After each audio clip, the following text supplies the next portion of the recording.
25 years back, on the intervening night of 22nd and 23rd February 1991, the Indian Armed Forces, the 4th Rajputana Rifles of the Indian Armed Forces, laid a cordon in the twin villages of Kunan and Poshpora. Usually when cordons are laid, these are announced, and we call them crackdowns here in the local languages. But this night, there were no announcement about the cordons, and the army men just came into the village, segregated the men from the women. The men were taken to kuthars, which are basically storehouses in villages, and tortured there for the night. Whereas the Indian Armed Forces broke into the houses of the villagers where women were raped throughout the night. There have been accounts of several women testifying that they were gang raped by soldiers, the youngest victim being 13 years old and the oldest being 80 years old. Though there are varying accounts of how many victims there were, we believe the number ranges from 37 to 100. Many of the cases went unreported because of the stigma attached with rape, with many of the victims being unmarried young women. They did not report the rape.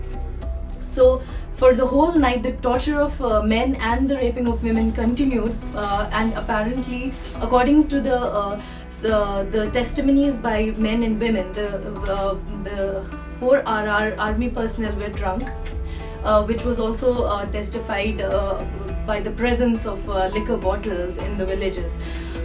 After that, for many days to come, a cordon was laid in and around the village so that nobody could come and go out of the village or register a first information report with the police, or so that the medical examination of the women could not be done, which was eventually done. But later on, the BMO, the then block medical officer, said that the report had somehow gone missing, which was one of the many ways of covering up the whole incident. There were reports by Mr. Wajahat Habibullah, the then Divisional Commissioner of Kashmir, and Mr. B.G. Varghese, the now late B.G. Varghese, who actually were very biased towards they favored the Indian Army, and they said that the rapes and the allegations of rapes were a hoax orchestrated at the behest of militants. And the reports were very humiliating towards the women of Kunan and Poshpora.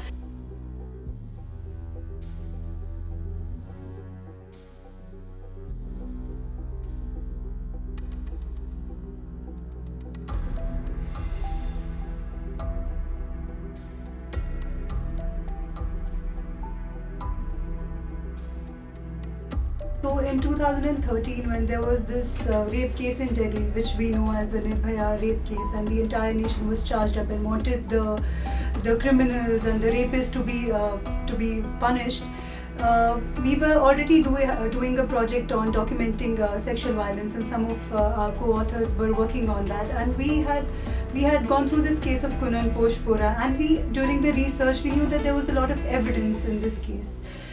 So all of us got together and we decided maybe we should file a PIL to reopen the case, which officially was never closed. It was closed as untraced, but never officially closed. And so we got around 100 women mobilized, and all of them were quite, they wanted to participate in this. But what happened that initially when we filed the PIL, and that was done by one of our co-authors, Munazza, who played an instrumental role in drafting the PIL, they asked for our IDs. And the situation in Kashmir, it's very difficult when the police ask for your IDs or the court asks for your IDs. It's important to mention that the number of petitioners came down from 100 to 50. Yeah. Actually, because of that identity proof. So we were left with only 50 petitioners, with the High Court not submitting the petition. And then we had this whole new media attention to Kunan Poshpora all of a sudden. So it was again a headline, and everybody was talking about it. Initially when we filed the PIL, the court did not accept it. It was dismissed. But I think after successive attempts, they admitted the PIL into the court.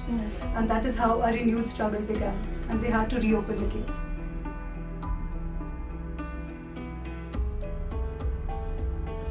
During this time, we collaborated with Zuban, the publishers of the book, for writing and documenting the whole case of Kanan Poshpura, which actually then came, which is actually now a book called Do You Remember Kanan Poshpura? Yeah, which was recently also released at the Jaipur Literature Festival. Which documents the entire history of the case.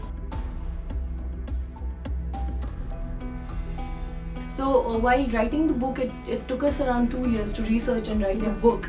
And during this time, we have been traveling to Kanan Poshpura almost every month, every weekend, and for these Kupwara court hearings. So there's been a lot of research with the people of Kanan Poshpura actually. So what happened when we traveled there was, because usually what has happened that over the years, people of Kanan Poshpura have been turned into this, into a media fodder, if I can use that word.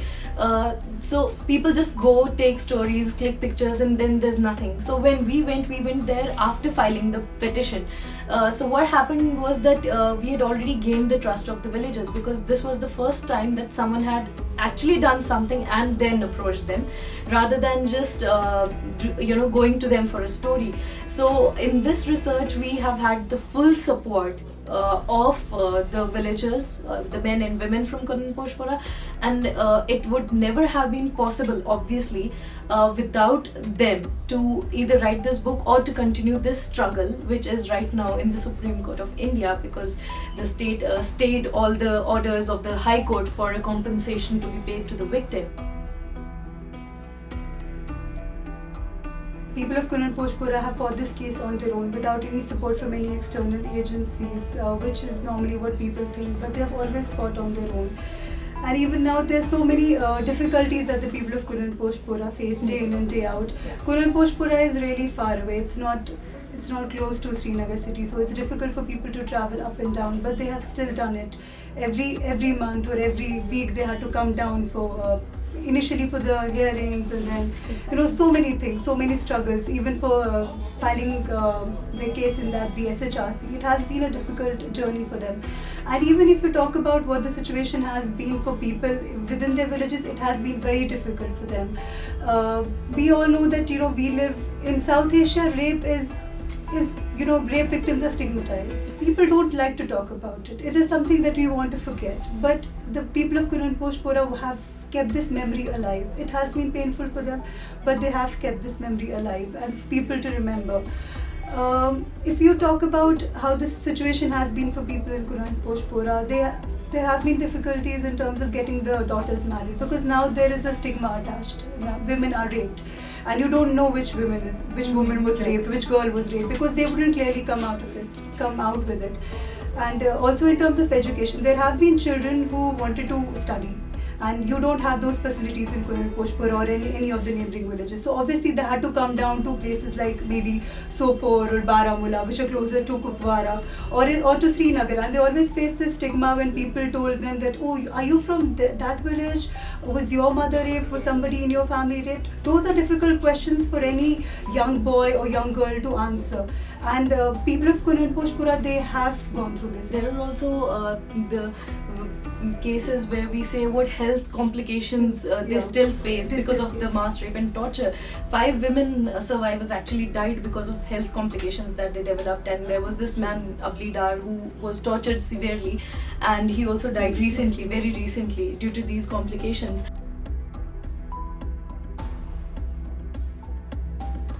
Kanan Poshpura has not been the first and the last incident of there have sexual been many violence. cases of sexual violence in Kashmir. Yes. Kanan Poshpura is certainly not the only one. Although it is one of the biggest, it's become a symbol of the struggle of women, and it's one of the biggest sexual violence perpetrated by the Indian Armed Forces on Kashmiri people. Yes. But certainly not the only one. And it is also symbolic in the sense that it exposes how impunity is given to the Indian Armed Forces in Kashmir, even when sexual violence has been used as a tool for punishing women, for breaking punishing communities. basically the community. Yeah, the community to for their support to armed struggle. So this case has become very, very symbolic in the sense that the women actually of Kanan Poshpura have taught us a lesson, like the younger generation, that the Indian Armed Forces might have thought that they have broken the women or the community, but they did not let that happen. Yeah. The fact that they fought for Fought so for many this. years actually was a message to the Indian Armed Forces that we are not letting you, Get away with this so Yes. easily, or Or- maybe. And this has also led to the struggle of the women of Kunal Poshpura, also led to preventing these things from happening Yeah. in other places. Yes. And that is a very important thing. Yes. We do not expect any justice in its usual term. We are fighting in a system that is not very fair dealing, so we know Yeah. we don't expect any Yes. justice to come, but Yeah, the we- struggle is on. Yes, because we using the institutions that India boasts of time and again to actually show to the world what kind of cover-ups they have been involved in, what kind of impunity they have provided to the perpetrators. Even there have been so many evidences in this case, but still they have just chosen to favor the perpetrators. So this is an attempt at remembrance. This is an attempt at not letting them go away scot-free. We have just amplified the struggle started by the women of Kunal Poshpura, and this book is actually about remembrance, about telling the world, about people who don't know, telling them about what this is. And I think everywhere in India where people struggle and people protest against the Indian state. Yes. So basically this has been the journey so far, and this is how far we've come with it. So if we have to sum this journey up in one word, I think it would be remembrance. Yes, remember. In any case. Yes.